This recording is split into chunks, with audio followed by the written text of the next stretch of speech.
amém? Já vou dizer assim de antemão que eu estou um pouco nervosa.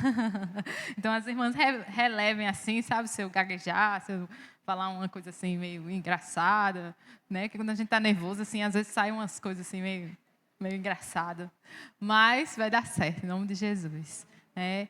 Estou muito feliz de estar aqui e compartilhar, né, desse tema.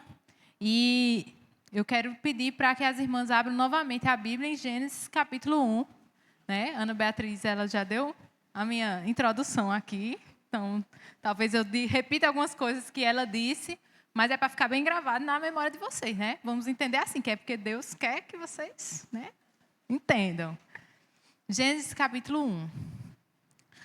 Aí você deixa a sua Bíblia aberta em Gênesis, a gente vai ler mais alguns textos do livro de Gênesis. Amém?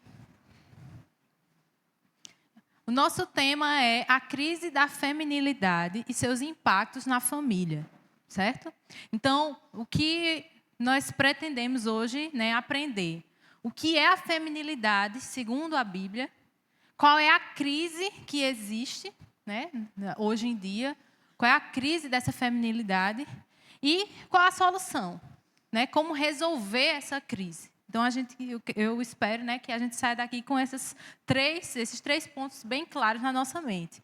E aí, para a gente entender a feminilidade, quem nós somos, nós precisamos, né, entender quem Deus é e o que Ele diz sobre nós, porque foi Ele quem nos criou. Então, Ele, melhor do que ninguém, vai saber definir quem nós somos, porque é Ele quem nos criou.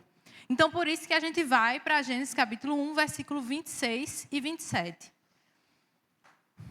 E disse Deus: façamos o homem à nossa imagem, conforme a nossa semelhança, e domine sobre os peixes do mar, e sobre as aves do céu, e sobre o gado, e sobre toda a terra, e todo réptil que se move sobre a terra.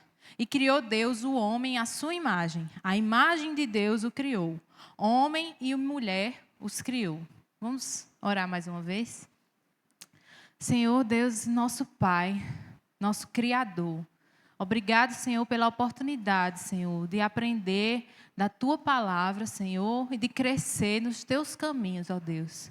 Eu te peço, Senhor, que o Senhor nos ajude, Senhor. Abra o nosso entendimento, que o Senhor fale conosco, nos transforme por meio da Tua poderosa palavra, Senhor.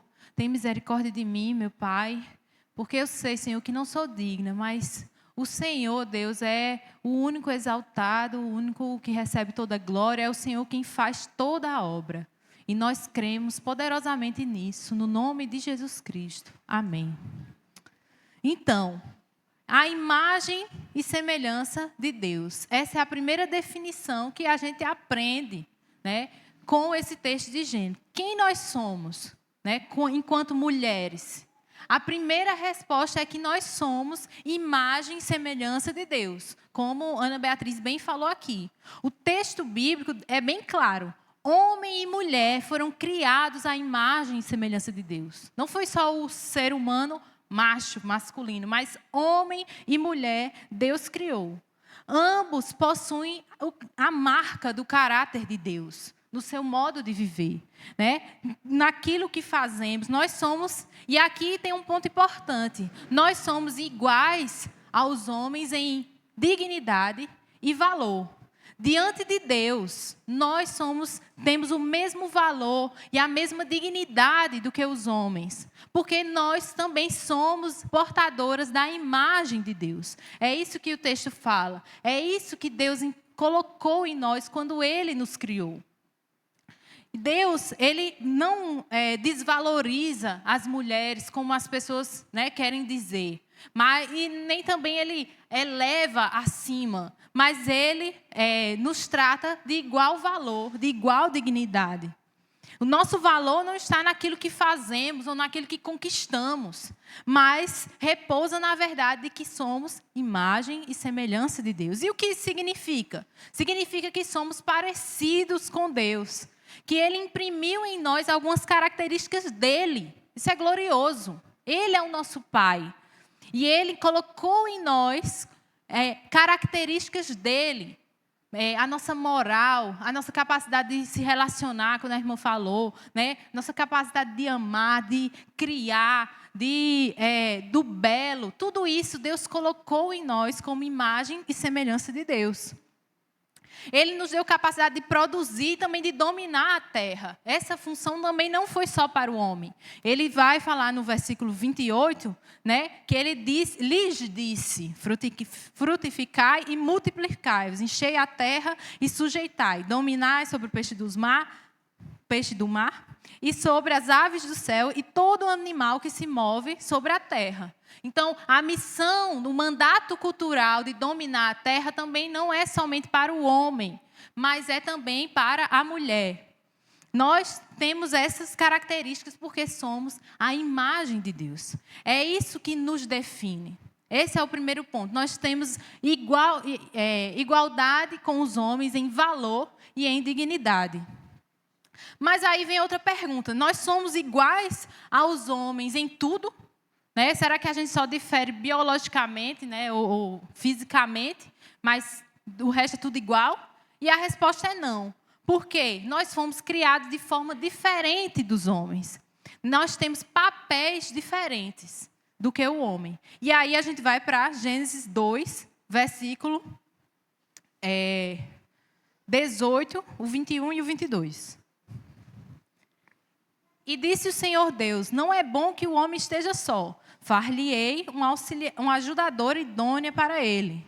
Aí a gente pula 21 e 22. Então, Senhor Deus fez cair o sono pesado sobre Adão, e este adormeceu, e tomou uma das suas costelas, e cerrou a carne em seu lugar. E da costela que o Senhor Deus tomou do homem, formou uma mulher, e trouxe-a a Adão. Deus nos chama de auxiliadora idônea. Né? Quando Ele criou a mulher, Ele já deu esse papel. Então, homens e mulheres têm igual valor e dignidade, mas têm papéis diferentes na sociedade e na família. E aí, quando a gente olha assim, esse termo auxiliadora, a gente já fica assim... Peraí, né? Auxiliadora, né? Porque a gente tende, né, a protestar, a gente tenta até, né, se rebelar, assim, porque nos parece um termo de inferioridade, né? De que a gente está ali só para servir, para ajudar, como se fôssemos inferiores. Mas o texto, a palavra escrita, como Beatriz falou, é uma palavra que é usada na Bíblia para denominar o próprio Deus. Né? A palavra que é Ezé. Quando o texto que Beatriz citou, Salmo 121, eleva os meus olhos para o monte. De onde virá o meu auxílio, o meu socorro? E a palavra que tem ali no Salmo é a mesma usada aqui em Gênesis, Ezé, auxiliadora. Então, o próprio Deus se denomina auxiliador do seu povo, auxiliador de Israel. E ele não era servo de Israel, ele não era capacho de Israel, mas ele é o auxiliador. Outro texto também de Salmo, capítulo 89, de número 89, fala que o Senhor é a força do seu povo. E a força também é essa mesma palavra, Ezé.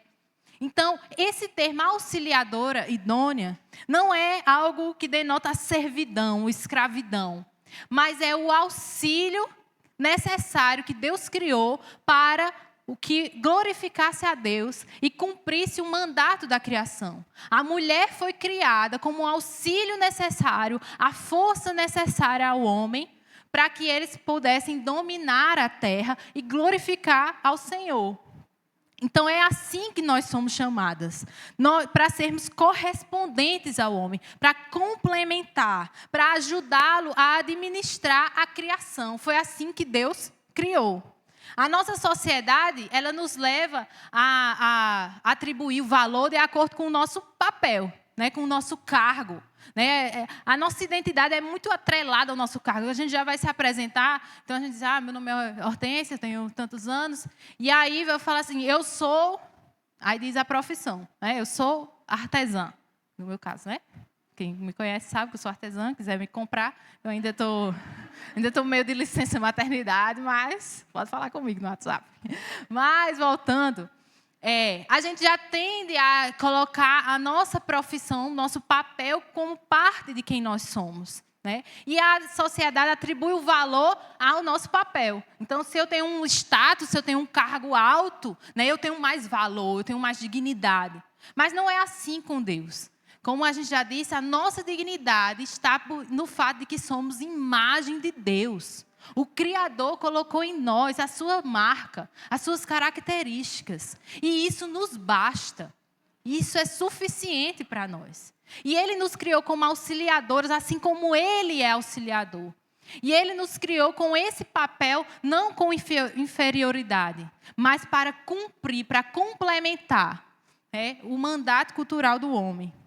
Ele nos coloca ao lado do homem como a força necessária para que se cumpra o equilíbrio da criação. E aí, entendemos, um pouco sobre a feminilidade. Deus nos criou de igual valor e importância, diferentes papéis. Mas qual é a crise? A crise, começa com o pecado. A crise não é o feminismo em si, mas a crise, primeiramente, a raiz do problema é o pecado. A queda moral do homem que traz a separação à vontade de Deus, O pecado é quando a gente acha que a nossa vontade, uma das definições de pecado, é que a gente acha que a nossa vontade, o nosso jeito, é melhor do que a forma que Deus estabeleceu. O meu jeito é melhor. Não, a Bíblia fala do papel da mulher, mas eu acho que não é bem assim. Eu acho que não é assim, não. Porque o meu jeito é melhor do que o que Deus disse. Hoje em dia as coisas não são desse jeito, não. Hoje está mais moderno, está mais atualizado. Porque é o meu jeito, aquilo que é melhor do que o que Deus disse. Eu não sou desse jeito, o meu jeito não é assim, não adianta. Essas são desculpas que encontramos para dizer que, na verdade, estamos rejeitando aquilo que Deus determinou. E é assim desde o primeiro pecado. Vamos agora para Gênesis capítulo 3. Vamos ler o versículo 1 ao 6. Diz assim: Mas a serpente, mais sagaz do que todos os animais selváticos que o Senhor Deus tinha feito, disse à mulher: É assim que Deus disse, não comereis de toda a árvore do jardim? Respondeu-lhe a mulher: Do fruto das árvores do jardim podemos comer, mas do fruto da árvore que está no meio do jardim, disse Deus, dele não comereis, nem tocareis nele, para que não morrais. Então a serpente disse à mulher: É certo que não morrereis, porque Deus sabe que no dia em que dele comerdes, se vos abrirão os olhos, e como Deus sereis conhecedores do bem e do mal. Vendo a mulher que a árvore era boa para se comer, agradável aos olhos, e a árvore desejável para dar entendimento, tomou-lhe do seu fruto e comeu, e deu também ao seu marido e comeu. O pecado e o diabo, eles se manifestam de forma sutil. Ele não vai aparecer, vamos dizer assim, indo contra a verdade de Deus diretamente. Mas ele vai querendo nos fazer pensar que o que Deus determinou não é tão bom assim. Espera aí, o que Deus disse não é assim. O que Deus disse é limitante, está te aprisionando, que existe outro jeito melhor. O pecado, ele nos conta mentiras sobre quem nós somos e o que podemos ser. E que diz que o caminho que a gente escolhe é melhor do que o que Deus diz. E aí a gente não confia na palavra que sai da boca de Deus. E em rebelião, escolhemos o nosso próprio caminho. Nós não confiamos que o que Deus diz é realmente bom, é realmente o certo, e a gente se rebela contra o que Deus diz, e eu escolho o meu jeito, o meu caminho. É exatamente isso que o feminismo faz. De forma sutil, eles deturpam o conceito bíblico da mulher, mostrando uma alternativa melhor do que Deus diz sobre a nossa identidade. Deus disse que o nosso papel é esse. Não, mas não é bem assim. O que Deus disse não é bom. O que Deus diz aprisiona, é opressor. É melhor desse jeito. Do mesmo jeito que a serpente falou. Porque é essa a raiz do pecado. É se rebelar contra o que Deus disse. O movimento feminista, a gente vai falar brevemente, mas o dicionário diz que é um movimento ideológico que preconiza a ampliação legal dos direitos civis e políticos da mulher ou a igualdade dos direitos dela em relação ao homem. Ora, Nessa teoria não tem nada de errado. Igualdade de direitos, né? O direito da mulher, a proteção da mulher. Mas, quando a gente entende toda a ideologia feminista, a gente vê que ela é contrária em tantos aspectos à palavra de Deus. Tem dois pontos, né? Conforme uma autora que é Francine Walsh, que a gente pode resumir e que nos faz afastar dessa teoria. A primeira é que a gente não precisa do feminismo para defender a mulher das injustiças. Porque se a gente compreende quem é Deus e a sua palavra, o próprio Deus, ele se encarrega. O próprio Deus e a sua lei são suficientes para proteger a mulher, para dar o direito da mulher, para dar o valor à mulher conforme ela merece, conforme ela tem. Então, a gente não precisa se autodenominar feminista para lutar com o direito das mulheres, pelo o direito das mulheres. A palavra de Deus faz isso. Quando a gente faz uma leitura correta do Antigo Testamento, e a gente entende dentro do contexto, que é um contexto totalmente diferente do nosso, a gente vê como Deus protegia as mulheres, os órfãos, as viúvas. Como Deus estabelece a lei para que a mulher tivesse seus direitos. Enquanto naquela sociedade a mulher não tinha direito de nada. Só se as outras comunidades pagãs, a mulher era tratada como nada. E Deus garante os direitos das mulheres quando a gente lê de forma correta o Antigo Testamento. Então nós não precisamos do feminismo para isso. Deus se encarrega dessa tarefa. E nós, como cristãos, podemos lutar pela proteção das mulheres, pelo direito das mulheres. E mesmo que a gente queira concordar com algumas coisas do feminismo, né, alguns pontos, nós não podemos...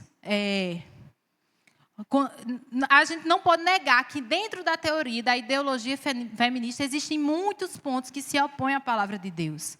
Então, como a autora diz, é impossível abraçar o feminismo verdadeiro de forma intelectualmente honesta, sem abraçar a defesa do meu corpo, minhas regras.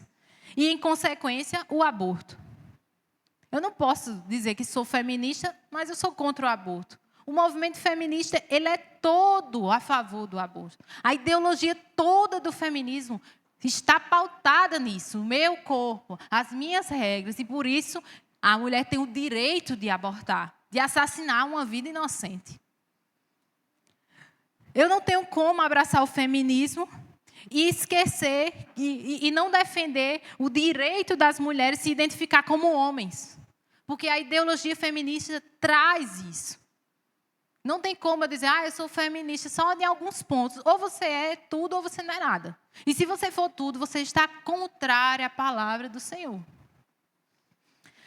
É impossível ser feminista sem se mostrar contrário ao conceito bíblico de submissão dentro do casamento. E esse é mais um texto que a gente consegue entender. Então, o feminismo está muito embutido na nossa sociedade, né? Principalmente quem já nasceu assim, já dos anos 90 para cá, já nasce com essa teoria na sua mente. Já está como padrão da sociedade. E nós somos levadas a duvidar que o que Deus diz que é o papel da mulher é realmente bom. E aí a gente começa a diminuir a importância da família e deixando de cumprir o nosso papel. Mas além desse estereótipo feminista, existe outro extremo. Eu não poderia deixar de dizer que existe um problema que está sendo levantado que é distorcendo a feminilidade bíblica, que é trazer a identidade da mulher com um estereótipo exclusivista e legalista. Como assim? Hoje em dia, para se opor ao feminismo, nós somos tentadas a estar em outro extremo, a reduzir a feminilidade a um certo tipo de roupa, a um certo tipo de falar, a um certo tipo de condenando o trabalho externo da mulher, trazendo uma lista de regras e afazeres que eu preciso ser, que a Bíblia não diz. Trazendo um padrão e um rigor ascético, como Paulo fala, que não não é a verdade de Deus. E aí torna a mulher passiva, a mulher que se omite das suas funções, que ela não pode falar nada, que ela não tem voz ativa, ela não pode participar, ela não pode ensinar, ela não pode fazer nada. Porque ela é só aquela princesinha da Disney que fica lá em casa assim, com seus vestidos, né? E aquela coisa bem bela de filme. Então, esse padrão, ele acrescenta os rudimentos dos homens à graça de Deus. Como Paulo diz, tem aparência de sabedoria, como culto a si mesmo, mas de falsa humildade. Então, coloca esses comportamentos como o único comportamento que a mulher pode ter. Ela só pode ser assim, ela só pode se vestir desse jeito, ela só pode falar assim, ela só pode ter esse estilo, porque aí é a feminilidade. Quando a palavra de Deus não limita isso. E aí entendemos a crise. De um lado, um estereótipo exagerado.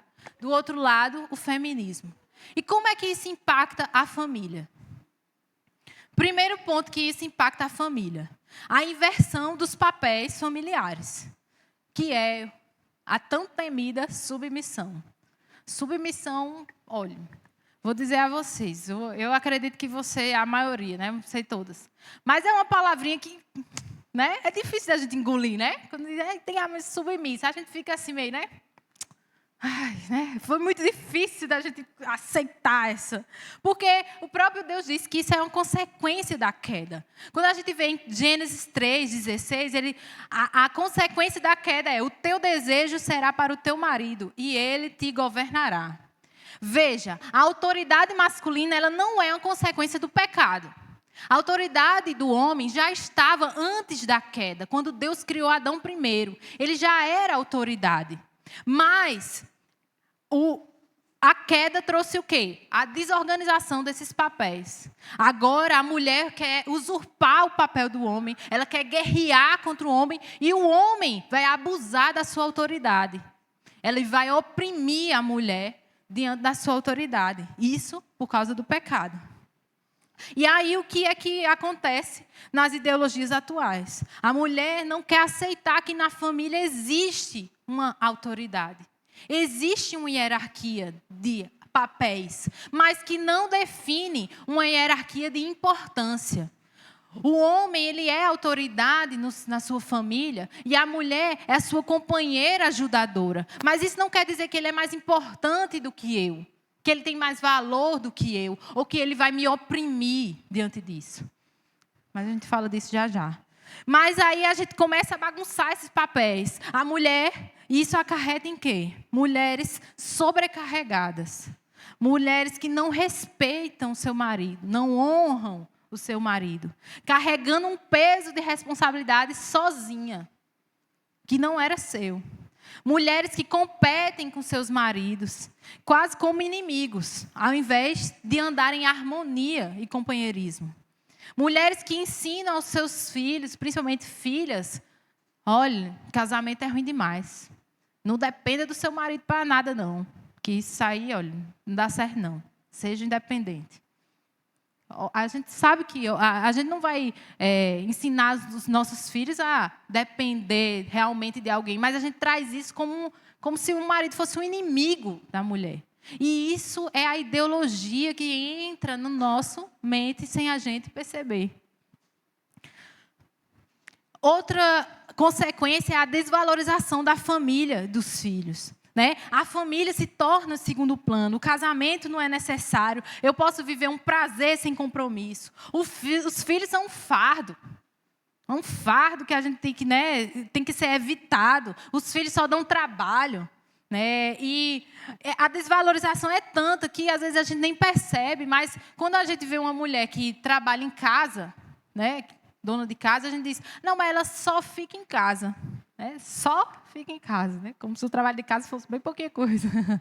Mas a gente desvaloriza isso como se isso fosse uma coisa inferior, como se isso fosse uma coisa sem valor. Ela só fica em casa, ela não trabalha fora, não. Isso é a ideologia entrando sutilmente nas nossas mentes. Dentro da igreja isso se passa a ser realidade e gera nas mulheres insatisfação, murmuração, falta de dedicação à família. Aceitamos essa ideia quando a gente diz que é melhor ter um animal do que um filho. É melhor um cachorrinho, que é mais fácil. Negócio de filho dá trabalho demais.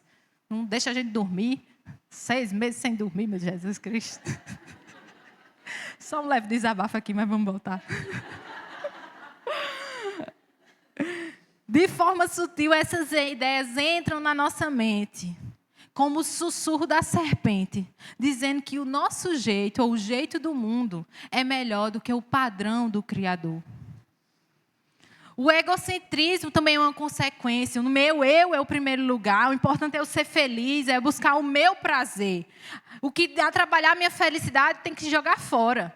Então, com essa família, são casamentos destruídos, porque não está me fazendo feliz.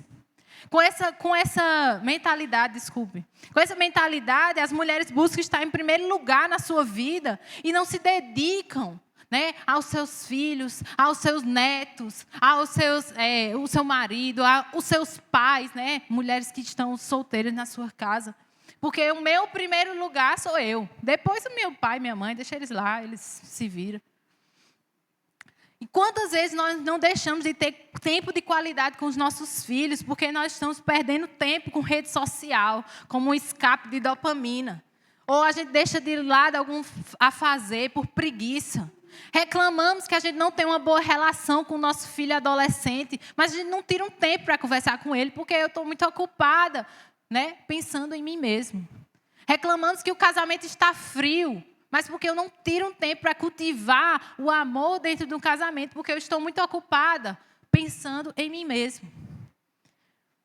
E outra consequência é uma imposição de um padrão irreal, que aí a gente olha para o outro extremo, aquele extremo, né, das princesinhas da Disney. A gente não pode esquecer desse extremo. A idealização da mulher perfeita, que cumpre várias regras, como uma forma de mostrar que é uma melhor mãe, uma melhor dona de casa, uma melhor esposa. Isso torna um padrão irreal, que não existe, só no Instagram, que a gente bota lá bem bonitinho. Nem sempre, o problema desses estereótipos é porque desconsidera a realidade de um mundo caído. A gente não vive num filme. A gente vive num mundo quebrado.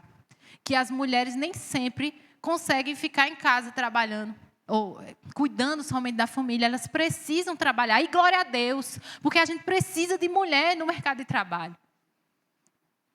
A gente vê, nem sempre elas conseguem cozinhar banquetes todos os dias, aquela coisa bela, porque está na correria, cuidando de um filho, cuidando às vezes de um parente doente, uma mãe, um pai idoso. Nem sempre as mulheres podem ter muitos filhos por questões físicas, né? E às vezes por questões financeiras. E aí, quando a gente vê esse padrão perfeito e a gente não se encaixa nesse padrão, eu não sou assim. Aí gera uma culpa. Gera, né, uma culpa desnecessária que a palavra de Deus não diz. Gera um peso. É um fardo que Deus não colocou. E gera também um orgulho, porque eu faço isso, eu sou uma ótima dona de casa, eu sou a, né, perfeitinha, eu faço pães e bolos e coisas bonitas, sei lá. E uma presunção como se isso me fizesse melhor do que as outras. E a palavra de Deus não diz isso. Eu sou uma mulher que quero glorificar a Deus. E aí a gente vê ideologias reinando, afastando mulheres do padrão de Deus. E é muito fácil a gente olhar isso para o mundo, mas e nós, igreja do Senhor? Nós vemos essas tendências entrando nos nossos lares, nos enredando, e como é difícil se livrar desses padrões. Mas nós confiamos naquele que tem poder para libertar da prisão do pecado, Jesus Cristo. Ele diz: se o Filho vos libertar, verdadeiramente sereis livres. Ele tem poder para nos livrar das amarras das ideologias, dos pensamentos errados, dos costumes errados que nós temos, que nós aprendemos, e nos fazer viver como mulheres que glorificam a Deus, que servem na simplicidade do nosso lar, no ordinário dos dias, lavando louça, limpando o bumbum de menino, e correndo atrás de coisa, e trabalhando fora, e chegando em casa e fazendo janta. Nós glorificamos a Deus com a nossa vida, porque Jesus nos libertou.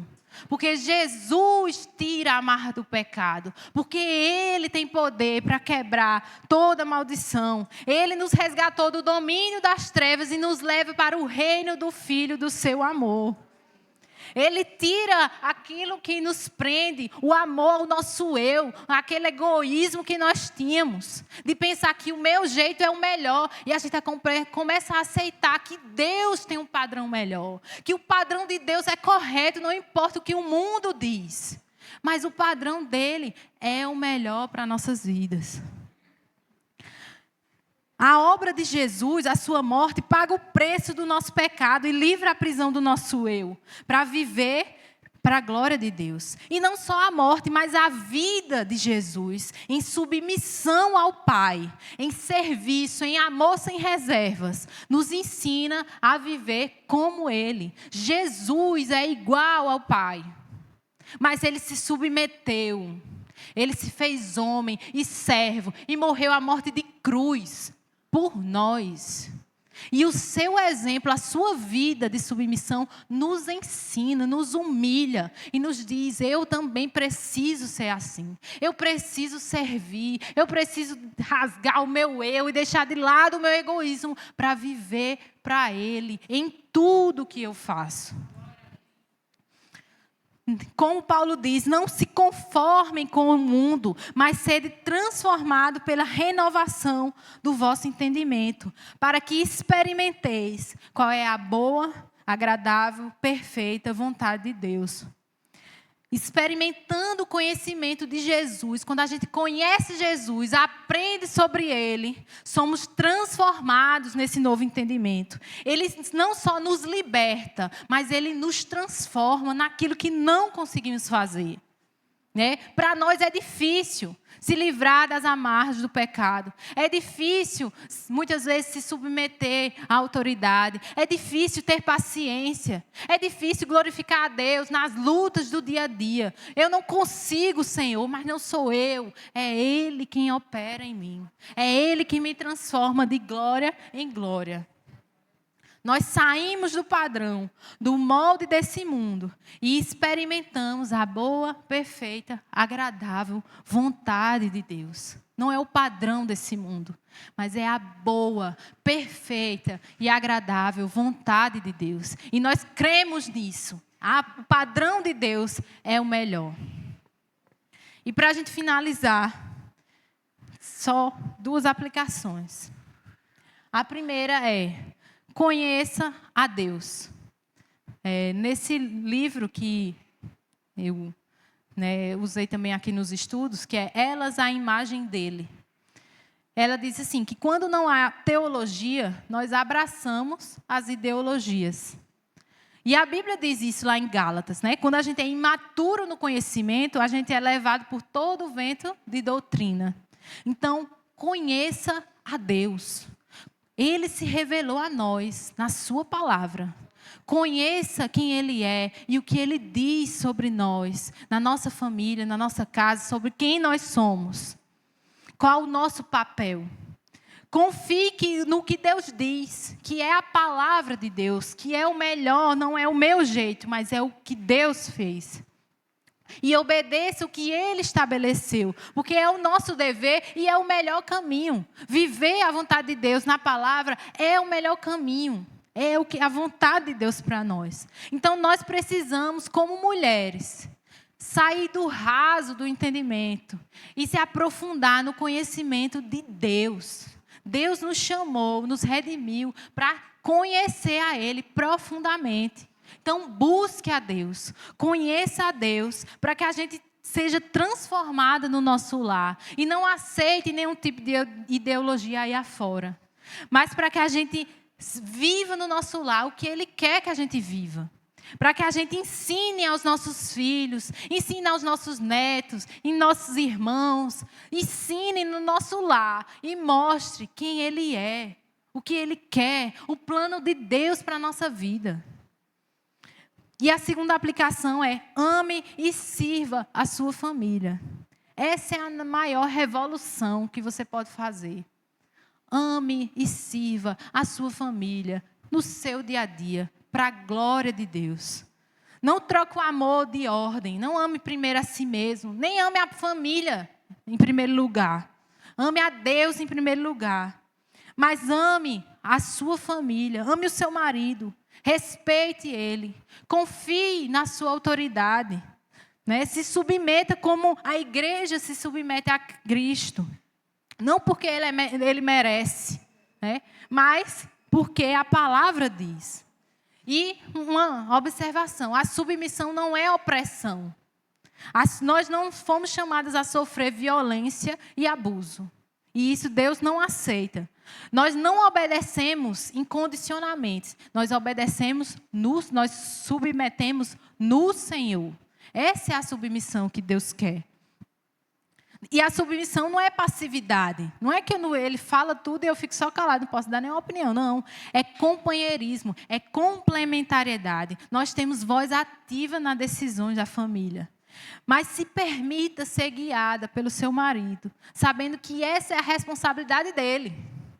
Deixe ele resolver as coisas lá. A responsabilidade dele. Tira esse peso das suas costas.